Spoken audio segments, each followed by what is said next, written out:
Les bureaux et les techniques de vote doivent être accessibles à toutes les personnes, y compris les personnes en situation de handicap et les personnes âgées ayant des difficultés physiques, sensorielles, mentales, cognitives ou psychiques.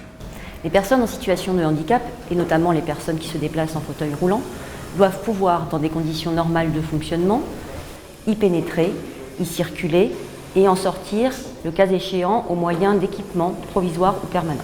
Les bureaux de vote doivent être équipés d'au moins un isoloir accessible aux personnes en fauteuil roulant. L'urne doit être accessible aux personnes en fauteuil roulant.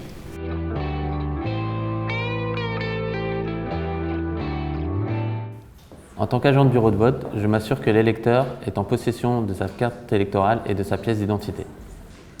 Un électeur peut se faire aider par un accompagnateur, lui-même muni de sa carte électorale.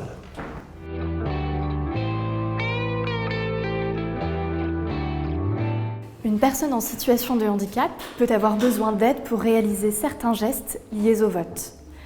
Le nom des candidats est écrit en braille sur des cartons placés devant les piles de bulletins de vote. L'isoloir doit être assez grand pour accueillir l'aide humaine d'une personne qui en aurait besoin et comporte un compartiment dont la tablette est surbaissée. L'urne est positionnée sur une table basse. Un électeur peut aider une personne âgée ou une personne en situation de handicap à glisser son bulletin de vote dans l'enveloppe ou à glisser l'enveloppe dans l'urne. Un électeur peut aider une personne âgée ou une personne en situation de handicap à signer les listes d'émargement.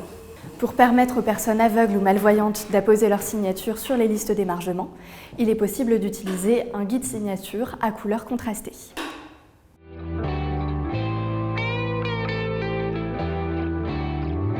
Le respect des personnes et leur reconnaissance en tant que citoyens passe également par la manière dont on s'adresse à elles.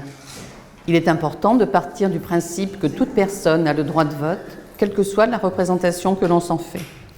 Les agents du bureau de vote doivent donc parler directement à la personne et non à son accompagnateur. Il est important de faire attention à sa posture et à sa manière d'être, hauteur à laquelle nous nous adressons à la personne, mimique du visage, manière de positionner les bras, distance à laquelle nous nous tenons de la personne.